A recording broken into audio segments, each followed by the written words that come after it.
it's like on television. Don't call me at the office. Yeah. Don't call me, I'll call you. All right, where were we now? Where were we? Right, so how do you two About get on? being contrived. He was talking about the music is not contrived, it's a natural progression. It's, you were saying, does it suffice or does it reach a certain goal? Yeah. It's like, really, I mean, like, even as much as a lot of people are going to think this, so never mind, like, I mean, no offense here, Joe. I think, like, it's Joe... Would you like to borrow this to hit him with? Or? Yeah, I would, yeah. Sorry, carry on. Listen now.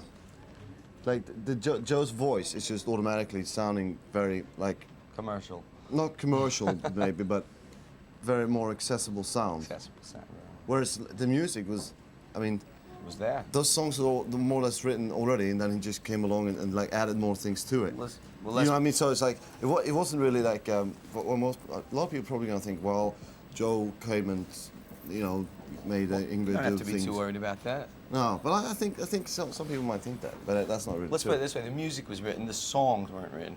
Songs, let's decide that. The music was there, the lyrics were here, and the songs came together. Yeah. The ideas were there. They were already Yngwie's chord structures and everything else. All the tonality was there. You know, then we made songs out of it. Yeah, yeah, of course. I'm not saying Gave them a you feeling, didn't do that. No. But like, I mean, what I'm saying is the actual songs were, whatever, the music. The music, the was, direction. Yeah, the direction was already like, boom, there. So. I don't know if I dare ask this, but how do you two get along together? Fine. Very well. Yeah, exceptionally well. like Laurel and Hardy, actually.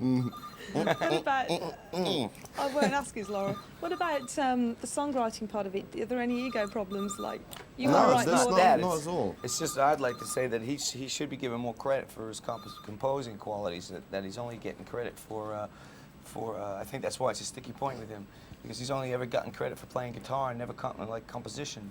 And he's a great composer, he's a good producer, he's an engineer, whatever, you know, he's got a lot of talent, and I think that should be brought out. So I think that the question was kind of like, we always get that by the journalists or the interviewers. Yeah. And so we're always like, you know, a little bit twisted about it, because it's hard to separate art.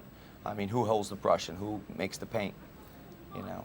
I know what you mean by making the music actually into a song. I mean, it's got to be teamwork. It's a collaboration yeah. right Oh to yeah, the end. it definitely is. Absolutely. I mean, there's no question. Absolutely. You know, you can't do it, you know, you could try and do it all alone, and I've done it and he's done it alone, but we're doing it much better together. It's absolutely. You know. Is it a case of one of you, like, say, bringing a rough song, and then the rest of you the other one tearing it apart and making it better? You mean a or do whole you actually song? start from the beginning? We've yeah. never had really whole songs with like all the words and like here's a whole song and here's a whole song.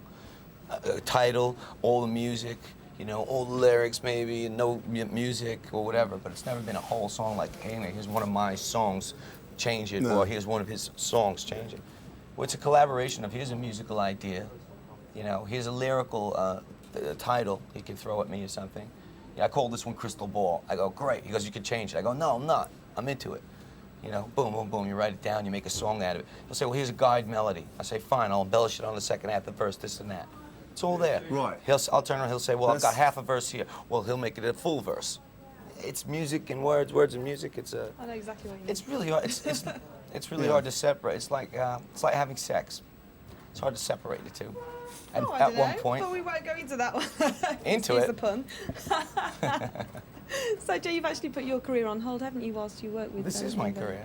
Well, I mean, your solo career. Oh yeah, well, you know, I mean, solo careers are a bit boring sometimes. You know, because it's I'm a team player and I like to work with other people. I mean, that's not to say I wouldn't want to do another album someday, but right now it'd be a conflict of interest for me to just keep singing and writing and just doing that business. This is Rising Forces where I'm at right now. You've been involved with quite a few projects, haven't you? Oh, in yeah. Your career. Can you tell me just a bit about each Well, one? Bon Jovi called me up to do the Cher sessions, and then from that, Desmond Child called me up to do the Bonnie Tyler album and John Waite. And then Jimmy Barnes, of course, is doing one of my tunes, and I sang on his record, the Australian singer. He's a great singer. Don Johnson phoned me up, and I'm doing backs on that. You know, it's got songs going out to Billy Squire. He's doing one on his new record. Bonfire's got the single that I wrote called Sweet Obsession. You know, just occupying my time. Is that it? Right. That was more. And lots more. So what about this album, Odyssey? Wasn't there some tragedy involved in it? Didn't you have a really bad accident, Yngwie? What happened there? What happened? Was it a car accident? Car accident. Very bad, very, very bad car accident. I don't have very much memory of the actual accident because, I mean, you know, it's like I was such a bad accident that like I don't remember anything, basically from that. I just know from what people are telling me. My Jaguar drove right into a tree, very fast, and they had to pick me up in a helicopter, take me to Northwich Hospital, in intensive care. I was in a coma for 8 days. It's very bad. Very bad. Terrible. I woke up with a paralysed arm too. This is what I heard. I mean, That wasn't you know, nice. when you realised that your right hand was paralysed or your arm or whatever, did you ever get pessimistic about it, or did you think, oh, it's going to be okay? Well, in the beginning, I was like just happy to be alive. Really, it was just like everything around me and everything. Just appreciate everything much more. But once I like started to try to play again, then it was like a little frustrating, I'd say, at least. But I'm very like the album is recorded after the accident. Everything on the album is recorded after the accident, and I'm pretty happy with that. The playing on there, you know. Do you think it gave you more meaning when you were, well, for both of you, you know, I mean, you must have been so shocked about it as well. Well, it affected everyone. It affected the hundreds of thousands. We got letters from all over the world, and it just affected everyone. We were close, and we didn't know if he was going to live or die, really. And it especially affected the musical performances and the depth. And I think we can both say that we appreciate life a lot better now, because it could have been anyone laying in hospital like that. It could have been me, you know, and when you realize that, I think sometimes in the face of death, you start to see life a bit more appreciative. You know? Definitely. So I'd have to say there is reflection in the album. In the lyrical content, Lyrical especially. content and in the playing of the solos and the tonalities of things, because like they said, it was done after the accident.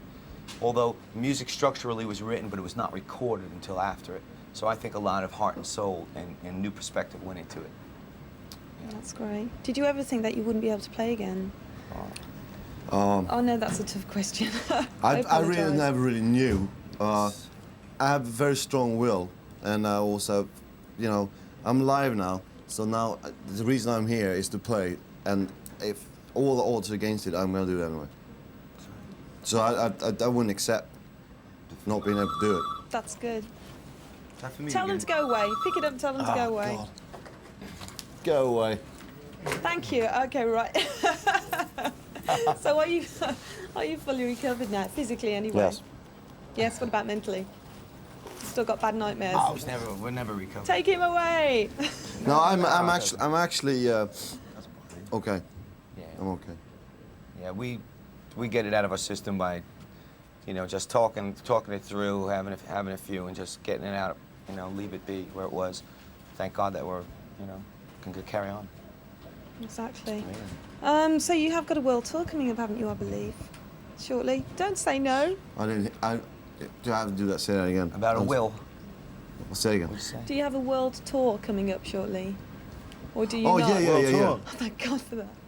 I mean, Can't hear with all the machines. no. It's What? But we're gonna start in Denver now, and then we're gonna continue over. We're doing America for 10 weeks, and then we're gonna do either Europe or Japan. I don't know which ones come first. Start the 19th of May. 19th of May. 19th of May in Denver. Yeah. With Lita Ford opening in Black and Blue. Lita Ford. Lita Ford opened, well, it's Black and Blue, Lita Ford and us. We headline the halls, of course. 5,000. Are you visiting anywhere you haven't actually toured before, either of you? We might do Australia, which we've never done before. So, but we'll definitely. I mean, of course, we'll come to England, Great Britain, All of Europe, all of Europe this time around, all of Europe, Italy, everywhere. everyone. What about you, Joe? Is there anywhere that you haven't been to yet that you'd like to go and do a tour?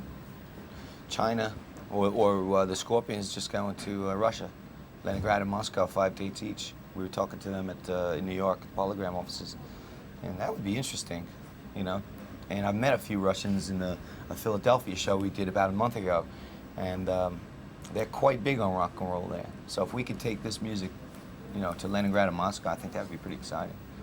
And will you be showcasing all the songs off the album, Odyssey, or going back to your old stuff as well and On blending it all stage, together? On stage, On yeah. stage we do more or less the whole new Odyssey album. We do 4 or 5 from Trilogy, 1 or 2 from Marching Out, and then a couple from the original one as well. Just a couple of instrumentals. And Yeah, The Black Star and Far Beyond the Sun, you know, those ones that Yeah. you know, most people know.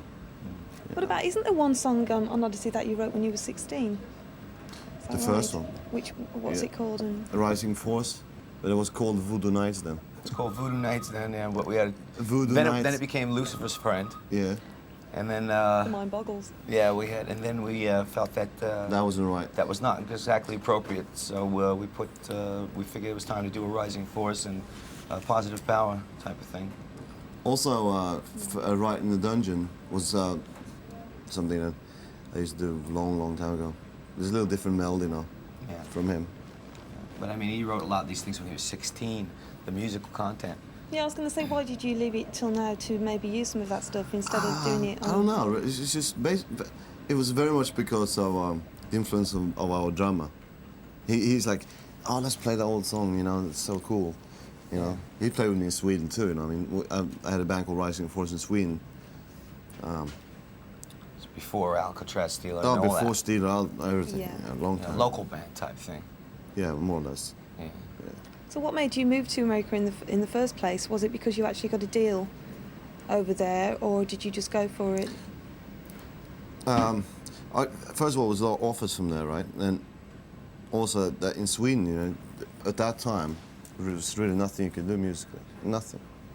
They wouldn't give you any chance at all. Right. Can I take a look at this new guitar that you've got, this Fender? I believe they've made a model especially for you. That's right. Let's take a look. Thank you, Ferg. This is the one right here. And it's the traditional cream color that I usually use. And it comes with this specially made scallop neck, where, like, if you look closer, I don't know if you can see it. Camera can pick that up. It's got, like, in between the frets, it's like carved out. And they put DiMarzio pickups on it, didn't pickups, they? yeah. And other than that, it's pretty much just a regular Strat. It's an upside down backwards one. Yeah, this one's left-handed here. Brass nut. These DiMarzio. are disconnected. Yeah, disconnected, yes. Disconnected. Just this. It just goes to 11. Yeah, it goes to 11. they? Good stuff. So just tell me quickly then about your future plans, both of you. Will you be working together again?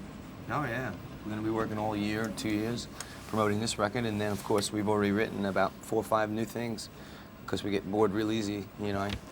So in rehearsal studio, we just come up with a bunch of new things which we're excited about, you know. So we're just looking forward really to seeing everyone on tour. That's great. Well, listen, thanks both of you for coming in Thank and you, bringing Jackie. your guitar Thanks a with lot. you. See ya. Okay. All right, then.